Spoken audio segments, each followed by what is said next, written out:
Most people think branding is about what you design. It's not. Brand is what people remember. Brand is what people say about you when you're not in the room. Brand is a story that lives in their head after the logo is gone and the colors are forgotten. Or is it? Branding at its core, if you listen to any of Alex Hormozi's stuff, is a pairing of two things. It's intentional or unintentional. It's Nike and motivation and just do it. It's Lego and creativity. So in this video, I want to rewire how you think about branding, especially if you're a small or local business. If you get this right, you will stop wasting money tweaking logos and start investing in the stuff that actually makes people think of you first when they need what you do.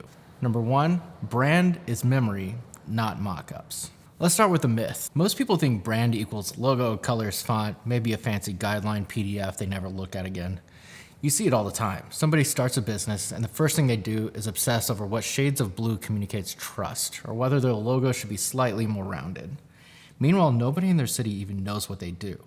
There's a great line that gets thrown around a lot. Your brand is not what you say it is, it's what they say it is. That is memory, that's reputation, that's the feeling somebody gets when your name pops up in their feed, or their friend mentions you, or they drive past your sign. At a base level, that is your reputation in your community.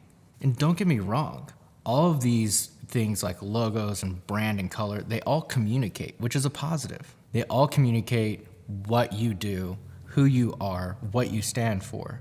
But what you do with those things, with that logo, with that branding guide, matters a lot more than even what your name is. McDonald's sounds like it's an Irish pub. If the only thing that your community remembers is a pretty logo and nothing else, then that's not a strong brand.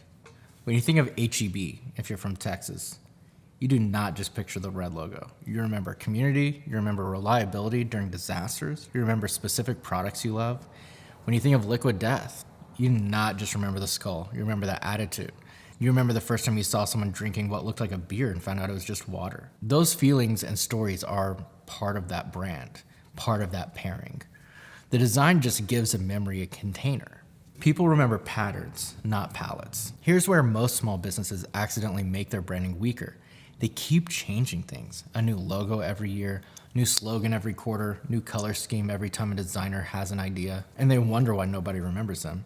People don't remember you because you are the most clever. They remember you because you are the most consistent. There's a reason ad research keeps showing that repetition builds trust. Our brains are lazy. We like patterns. We latch on to anything that shows up the same way over and over without being annoying. Think about Lego. They do all kinds of themes, Star Wars, Minecraft, city sets, random creator builds. But the core experience is the same. You open the box, you get a pile of bricks, you follow the instructions, and you build something pretty cool. The pattern is the brand. Same thing with your business. It's not just your hex codes, it's how you show up. Do you tell the same types of stories? Do you keep your tone consistent? Do you keep posting even when a video underperforms? Or are you reinventing yourself every 3 weeks because you're bored? Here's the hard truth. If you are bored of your branding, your audience is probably just now starting to recognize it. So instead of chasing novelty, chase familiarity. Because people remember patterns, not palettes. Number 3, your face is your anchor, not your logo. Let's talk about the part nobody wants to hear. If you are a local business, the most powerful branding asset you have is not your logo. It's your actual face. People buy from people. They buy from their neighbors. They buy from the people they have seen on camera 3 times explaining something clearly. There's even research on facial recognition. Our brains are insanely good at remembering faces. You might forget someone's name immediately, but you will remember their face a year later at H-E-B. So when you refuse to show up on camera because you are uncomfortable, you're basically hiding your strongest brand asset. Cards on the table. I've tried cloning myself with AI. I've tried avatars, I've tried mascots, all of it. There isn't a tool out there that is accurate enough and impressive enough that can replace you or what you do. None of it hits the same. We humans have an uncanny valley that we can detect anything that's a little off. Micro expressions, timing, and even down to the basics like the way you laugh at your own bad joke or the way your eyes light up when you talk about something you care about, like a Lego set or something. That's what people trust. And once they trust you, your logo just becomes a stamp that says, yep, that's from that person I like.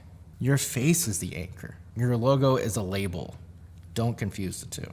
Number 4, how to build a memorable brand without a big budget. So if branding is about memory, not mock-ups, what should you actually do? You don't need a massive budget, you need alignment. Start with a simple promise. One sentence, something like, we help busy business owners show up online without living on their phone. Or, we make West Texas businesses look as good online as they actually are in real life. That promise becomes the filter. You repeat it in your content. You make decisions based on it. You say no to things that do not fit. Then you support that promise with a few repeatable elements. A couple phrases you use a lot, a visual style you stick to for at least 90 days, and regular appearances of your actual face.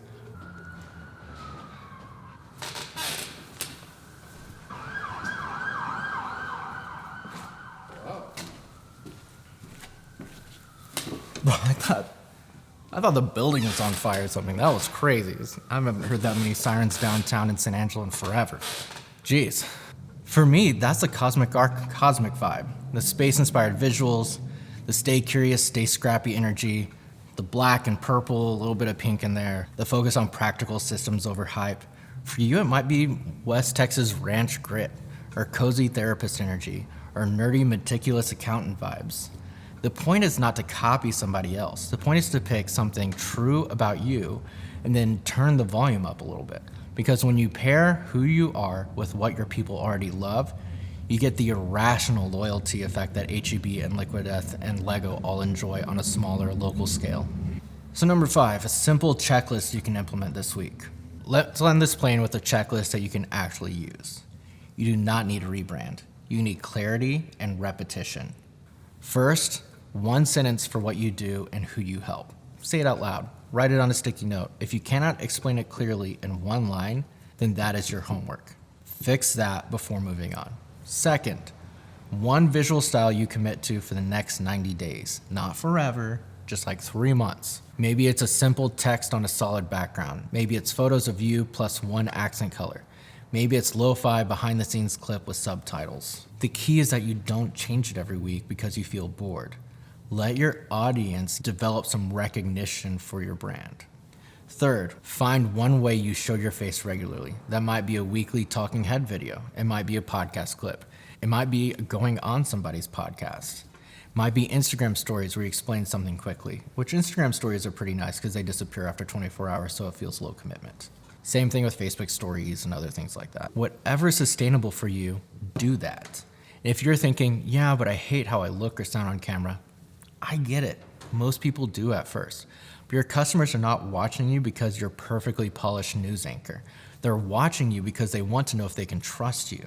Be authentic. Be yourself. I mean, if you're in San Angelo, Texas, nobody expects a business owner to be like super, like this is as polished as I've ever looked because this is a new shirt and it has buttons on it.